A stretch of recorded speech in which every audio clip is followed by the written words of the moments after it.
ನಿರೀಕ್ಷೆಗಿಂತ ಹೆಚ್ಚಿನ ಅಂತರದಿಂದ ಶಿವಮೊಗ್ಗ ಕ್ಷೇತ್ರದ ಮತದಾರರು ಬಂಧುಗಳು ಬಿಜೆಪಿಗೆ ಆಶೀರ್ವಾದ ಮಾಡಿದ್ದಾರೆ. ಈ ಒಂದು ಮಾಧ್ಯಮದ ಮುಖಾಂತರ ಕ್ಷೇತ್ರದ ಎಲ್ಲ ಮತದಾರರು ಬಂಧುಗಳಿಗೆ, ಪಕ್ಷದ ಕಾರ್ಯಕರ್ತ ಬಂಧುಗಳಿಗೆ ಮೊದಲದಾಗ ನಾನು ಕೃತಜ್ಞತೆಯನ್ನು ಸಲ್ಲಿಸ್ತೇನೆ. ಅವರೆಲ್ಲ ಅಪೇಕ್ಷೆ ಏನಿದೆ, ಅಪೇಕ್ಷೆ ತಕ್ಕಂತೆ ಕೆಲಸ ಮಾಡುವಂತ ಪ್ರಾಮಾಣಿಕ ಕೆಲಸವನ್ನ ಮಾಡ್ತೇನೆ. ವಿಶೇಷವಾಗಿ ಇದಕ್ಕೆ ನೈತಿಕ ಶಕ್ತಿ ಕೊಟ್ಟಂತ ನಮ್ಮ ಹೆಮ್ಮೆಯ ನಾಯಕರಂತ ನರೇಂದ್ರ ಮೋದಿಜಿ ಅವರಿಗೆ, ನಮ್ಮ ನಾಯಕರಂತ ಯಡಿಯೂರಪ್ಪ ಸಾಹೇಬರಿಗೆ, ಈ ನಮ್ಮ ರಾಜ್ಯಾಧ್ಯಕ್ಷರಂತ ವಿಜೇಂದ್ರ ಅವರಿಗೆ, ನಡ್ಡಾಜಿ ಅವರಿಗೆ ನಾನು ಕೃತಜ್ಞತೆಯನ್ನು ಸಂದರ್ಭ ಸಲ್ಲಿಸ್ತೇನೆ. ಸಹಜ 2 ಲಕ್ಷದ ಮೇಲೆ ಅಂತ ಇತ್ತು, ಅದ್ರ ತಕ್ಕಂಗೆ ಜನ ಆಶೀರ್ವಾದ ಮಾಡಿದ್ದಾರೆ. ಅವರ ಅಪೇಕ್ಷೆ ತಕ್ಕಂತೆ ನಡ್ಕೊಂತೀನಿ ಸರ್.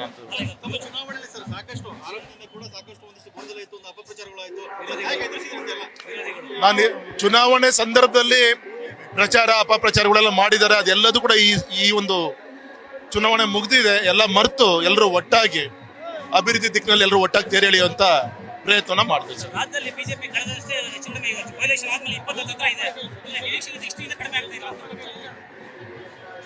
ಸುಮಾರು NDA ಮತ್ತೆ JDS ಮತ್ತೆ ನಾವು ಸೇರಿ ಒಟ್ಟು 20 ಕ್ಷೇತ್ರ ಎಲ್ಲರೂ ಕೂಡ ದಾಟ್ಬಂದಿದೆ. ಈಗೂ ಕೂಡ ನಂಗೆ ನಿರೀಕ್ಷೆ ಇದೆ, ನೆಕ್ ಟು ನೆಕ್ ಇದೆ. ಇನ್ನೊಂದು ಗಂಟೆ ಒಳಗೆ ಇನ್ನೆಲ್ಲದೂ ಕೂಡ ಸ್ಪಷ್ಟವಾಗಿ ಗೊತ್ತಾಗುತ್ತೆ. ಮತ್ತೆ ದೇಶದಲ್ಲೂ ಕೂಡ ಸ್ವಲ್ಪ ಎಕ್ಸಿಟ್ ಪೋಲ್ ಅಷ್ಟು ಆಗದೆ ಇರ್ಬೋದು. 100ಕ್ಕೆ 100 ಮೋದಿಜಿ ಅವರ ನೇತೃತ್ವದ ಸರ್ಕಾರವನ್ನು ರಚನೆ ಮಾಡ್ತೇವೆ. ಇನ್ನೂ 4-5 ಸೀಟ್ ಅಪೇಕ್ಷೆ ಇತ್ತು ನಮ್ದು. ಸುಮಾರು 24-25 ಕೂಡ ನಮ್ಗೆ ನಿರೀಕ್ಷೆ ಇತ್ತು.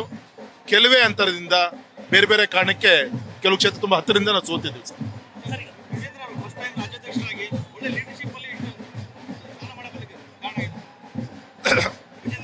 ಇಲ್ಲಿ ಸಹಜ ಒಬ್ಬ ರಾಜ್ಯದ ಒಂದು ಪಕ್ಷದ ರಾಜ್ಯಾಧ್ಯಕ್ಷದಾಗ ಅನೇಕ ಸವಾಲುಗಳು ಅವರಿಗೂ ಕೂಡ ಇರುತ್ತೆ. ಇಡೀ ವಿಜೇಂದ್ರ ಒಂದು ನೇತೃತ್ವದಲ್ಲಿ ಇಡೀ ರಾಜ್ಯದ ತಂಡ ಒಟ್ಟಾಗಿ ಇವತ್ತು ಮೋದಿಜಿಯವರ ಒಂದು ಆಶೀರ್ವಾದದಿಂದ, ರಾಷ್ಟ್ರೀಯ ಅಧ್ಯಕ್ಷರಾದ ನಡ್ಡಾಜಿಯವರ ನೇತೃತ್ವದಲ್ಲಿ, ಪೂಜ್ಯ ತಂದೆಯವರ ಮಾರ್ಗದರ್ಶನದಲ್ಲಿ ಈ ತೇರನ್ನ ಎಳೆಯುವಂತ ಪ್ರಯತ್ನ ಆಗಿತ್ತು. ಆ ದಿಕ್ಕಲ್ಲಿ 100ಕ್ಕೆ 100 ಯಶಸ್ಸಾಗಿದೆ ಅಂತ ನಾನು ಅಭಿಮಾನ ಹೇಳಲಿಕ್ಕೆ ಇಷ್ಟಪಡ್ತೇನೆ.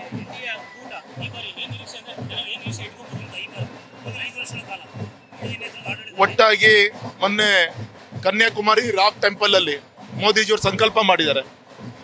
ಇಡೀ ಪ್ರಪಂಚಕ್ಕೆ ಮಾರ್ಗದರ್ಶನ ಮಾಡುವಂತ ಶಕ್ತಿ ಭಾರತಕ್ಕೆ ಕೊಡಬೇಕು ಅಂತೇಳಿ ಅವ್ರ ಸಂಕಲ್ಪ ಇದೆ. ಅದಕ್ಕೆ ಜೊತೆಗೆ ಹೆಜ್ಜೆ ಇಡುವಂತ ಒಂದು ಪ್ರಯತ್ನವನ್ನ ನಾವೆಲ್ಲ ಒಟ್ಟಾಗಿ ಮಾಡ್ತೀವಿ ಅಂತ ಈ ಸಂದರ್ಭದಲ್ಲಿ ಹೇಳ್ತೇನೆ.